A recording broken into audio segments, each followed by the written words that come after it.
మీ business ఏదైనా మీ ఊర్లో promotion చేయాలంటే అది సుమన్ టీవీతోనే సాధ్యం. ఇప్పుడే సంప్రదించండి. ఈరోజు ఆంధ్రుల ఆరాధ్య దైవం విశ్వవిఖ్యాత నట సార్వభౌమ అన్న నందమూరి తారక రామారావు గారి 29వ వర్ధంతి. విశ్వంలోనే అంతటి మహానటుడు లేడు. నటుడిగా, దర్శకుడిగా, నిర్మాతగా ఒకే సినిమాలో 5 క్యారెక్టర్లుగా కూడా వేసి మెప్పించిన మహానటుడు. రాముడుగా, కృష్ణుడిగా, అట్లాగే విలన్ పాత్రలో సుయోధనుడిగా, అట్లాగే రావణ బ్రహ్మగా, ఇలా డిఫరెంట్ షేడ్స్ లో కూడా అనేక పౌరాణిక, జానపద, సాంఘిక పాత్రల్లో మెప్పించిన ఈ దేశంలోనే కాదు ప్రపంచం మెచ్చే విశ్వవిఖ్యాత నట సార్వభౌముడు అన్న నందమూరి తారక రామారావు గారు. అట్లాగే రాజకీయ రంగంలోకి వచ్చి తెలుగుదేశం పార్టీని స్థాపించి 1982లో Guinness book of world record ఎక్కి 9 నెలల్లోనే అధికారంలోకి వచ్చి ప్రజారంజకమైన పరిపాలన చేసిన మహానాయకుడు నందమూరి తారక రామారావు గారు. తను ముఖ్యమంత్రిగా రాగానే మొట్టమొదటిగా పేదవాడికి కిలో బియ్యం 2 రూపాయల పథకం, పక్కా గృహాలు, తర్వాత జనతా వస్త్రాలు అందించడమే కాకుండా పరిపాలనా సంస్కరణలు అనేకం తీసుకురావటం జరిగింది.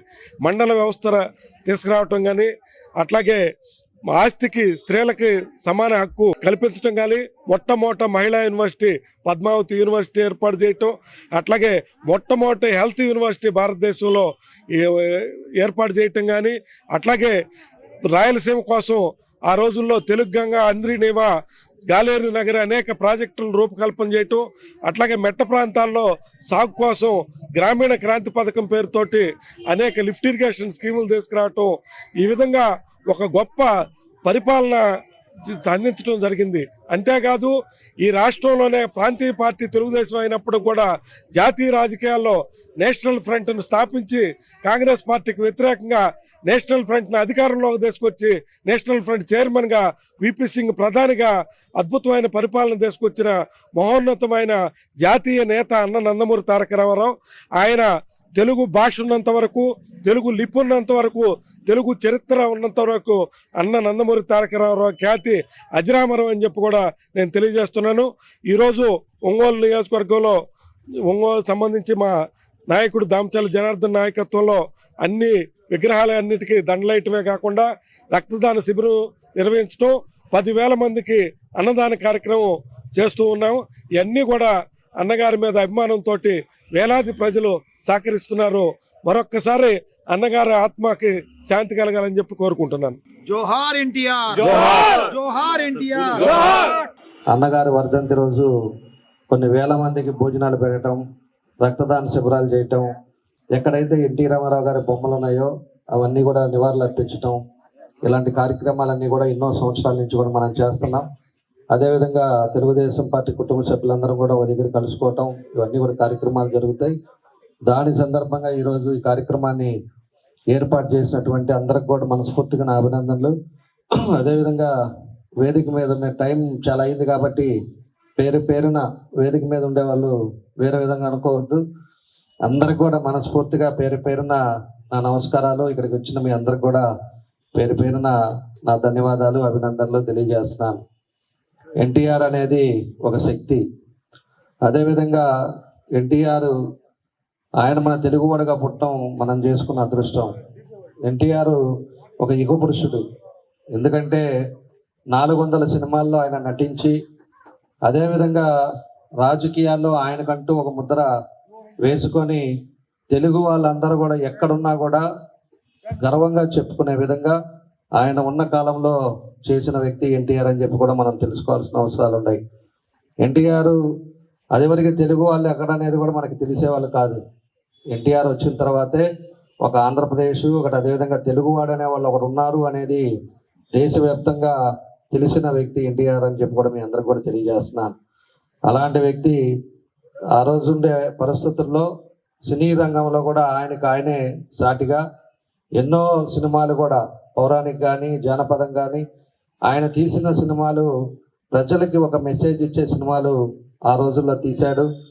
ఆ రోజుల్లో ఆయన కృష్ణుడి వేషం వేసిన, రాముడి వేషం వేసిన, భీముడి వేషం వేసిన, అనేక పోతులూరు వీరబ్రహ్మం గారు వేషం వేసిన, ఏది చేసినా కూడా సినిమాలో ఆయనే సాటిగా ఈరోజు ఆయనలాగా చేసే వాళ్ళే ఈరోజు సినీ రంగంలో కూడా లేకపోవటం చూసుకునే విధంగా ఉన్న వ్యక్తి ఎన్టీఆర్ గారు అని చెప్పి కూడా మనం తెలియజేస్తున్నాం. అదేవిధంగా అప్పుడు ఉండే పరిస్థితుల్లో కూడా కాంగ్రెస్ పార్టీ ఎక్కువ ఇబ్బందులు పెడుతూ ప్రజలంతా కూడా చాలా ఇబ్బందుల్లో ఉన్నారని ఆ రోజు పార్టీ తెలుగుదేశం పార్టీని ఆ రోజు 23లో స్థాపించి 83లో 9 నెలల్లోనే అధికారం తీసుకొచ్చిన ఘనత కూడా మన ఎన్టీఆర్ అని చెప్పి కూడా మీకు గుర్తు చేస్తున్నా. మన భారతదేశంలోనే ఏ పార్టీ లేదు, పెట్టగానే 9 నెలల్లో ప్రభుత్వం తీసుకొచ్చి ముఖ్యమంత్రి అయి తెలుగుదేశం అనేది ఒక పేరుతోటి ఈరోజు ఆయన 9 నెలల్లో ముఖ్యమంత్రి అయినా ఎక్కడ కూడా లేదని చెప్పి కూడా మనం ఈరోజు గర్వంగా మనం చెప్పుకోవచ్చు అని చెప్పి కూడా మీకు తెలియజేస్తున్నాను. అదేవిధంగా ఆయన ముఖ్యమంత్రి అయినా కూడా ఈ రోజుకి ఆయన పథకాలు కానీ ఆ రోజు ఆయన తీసుకున్న డెసిషన్స్ కానీ ఈరోజు ఎంతమందికి ఉపయోగపడుతున్నాయి అనేది కూడా మనం గుర్తుపెట్టుకోవాల్సిన అవసరాలు ఉంటాయి.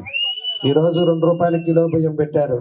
ఈరోజు మహిళలు కూడా చట్టసభల్లో కానీ లేకపోతే ఒక పదవుల్లో కానీ ఇంట్లో నుంచి బయటకు వచ్చి ఇంతమంది పదవులు కూడా చేస్తున్నారంటే పదవులు కూడా ఆ రోజు మహిళలను కూడా సమాన హక్కు ఉండాలి, మహిళలు అన్ని రంగాల్లో ముందుకు రావాలని ఆ రోజుల్లోనే చూసిన వ్యక్తి ఎన్టీ రామారావు అని చెప్పి కూడా మీకు తెలియజేస్తున్నా.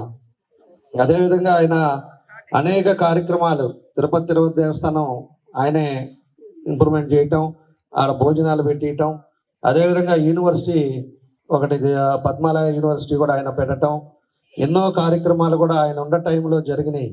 ఆయన ఒకటే ఉద్దేశం, పేదవాడు ఉండకూడదు, బడుగు బలహీన వర్గాల్లో కూడా ఆ రోజు ఉండే గుడిసె, ఆ రోజు ఉండే ఇచ్చేవాళ్ళు, కర్రలు ఇచ్చేవాళ్ళు, అలాంటిది పక్కా గృహాలు కావాలని కూడా తీసుకొచ్చింది కూడా ఎన్టీఆర్ అని చెప్పి కూడా మీకు ఈ సందర్భంగా మేము అందరం కూడా తెలియజేస్తున్నాం. అలాంటి నాయకుడు పార్టీలో మనం అందరం కూడా పనిచేస్తున్నాం అంటే ఒక గర్వకారణంగా మనం అందరం కూడా ఉండే విధంగా ఆయన స్ఫూర్తితో మనం ముందుకెళ్ళాలని చెప్పి కూడా మీకు ఈ సందర్భంగా మేము అందరం కూడా తెలియజేస్తా ఉన్నాం. కాబట్టి ఈరోజు అప్ అండ్ డౌన్స్ ఉండొచ్చు, కానీ పార్టీలో ఇంతమంది కార్యకర్తలు ఉన్నారు అంటే అది తెలుగుదేశం పార్టీలోనే ఇంతమంది కార్యకర్తలు ఉన్నారని చెప్పి కూడా మీకు తెలియజేస్తున్నా. భారతదేశంలో ఎక్కడా లేదు ఇంతమంది కార్యకర్తలు. ఈరోజు మెంబర్షిప్ 1,52,495 రాష్ట్రంలో జరిగిన 1,52,495 మంది సభ్యులు ఈరోజు తెలుగుదేశం పార్టీలో సభ్యత్వం తీసుకున్నారు అంటే ఆ పార్టీకి ఎంత పట్టుంది, ఆ నాయకత్వం ఏ విధంగా ఉందనేది కూడా మనం అందరం కూడా ఒకసారి గుర్తించుకోవాల్సిన అవసరాలు ఉన్నాయని చెప్పి కూడా మీకు తెలియజేస్తున్నా. కాబట్టి ఇలాంటివన్నీ ఆయన తర్వాత వచ్చిన మన చంద్రబాబు నాయుడు గారు కానీ, తర్వాత యువ నాయకులు లోకేష్ గారు కానీ, చంద్రబాబు నాయుడు గారు కూడా వచ్చిన తర్వాత కూడా అనేక కార్యక్రమాలు కూడా ఆయన కూడా చేపట్టాడు. ఈరోజు పేదవాళ్ళు అనేది ఎక్కడున్నా కూడా వాళ్ళకి అన్ని విధాలుగా కూడా సౌకర్యాలు కల్పించింది ఈరోజు తెలుగుదేశం పార్టీ అని చెప్పి కూడా మీకు అందరికి కూడా తెలియజేస్తున్నా. ఈరోజు మన ఆంధ్ర రాష్ట్రంలోని అన్ని ప్రాంతాల్లో పల్లెటూరుల్లో ఈరోజు అన్నదాన కార్యక్రమాలు కానీ ప్రతి ఒక్కరు కూడా ఎన్టీ రామారావు గారిని తలుచుకునే విధంగా ఈరోజు అనేక కార్యక్రమాలు కూడా మన రాష్ట్రంలో జరుగుతున్నాయి. అదేవిధంగా తెలంగాణలో జరుగుతున్నాయి.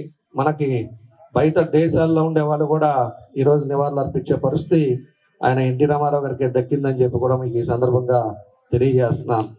కాబట్టి మనం అందరం కూడా ఆయన స్ఫూర్తితో ముందుకెళ్ళాలి. రాజకీయాల్లో పదవులు అనేది వస్తుంటాయి పోతుంటాయి, కానీ రాజకీయాల్లో ఉండేటప్పుడు 10 మందికి మనం ఏం చేసాం, సమాజానికి మనం ఏం చేసాం అనేది ఇంపార్టెంట్. ఆ సమాజంలో మనకి ఏ విధంగా 10 మంది మనల్ని అందరూ కూడా గమనిస్తూ ఉంటారు. కాబట్టి మనం చేసే పనులు చేసే విధంగా అందరం కూడా కలిసికట్టుగా మనం చేసుకున్నప్పుడే 10 మందికి ఉపయోగపడే కార్యక్రమాలు వస్తాయని చెప్పి కూడా మీకు ఈ సందర్భంగా నేను తెలియజేస్తున్నాను. కాబట్టి ఇలాంటివన్నీ ఉన్నాయి. ఈరోజు మన ప్రభుత్వం కూడా అందరూ కూడా మీ అందరూ కూడా ఎంతో కష్టపడ్డారు.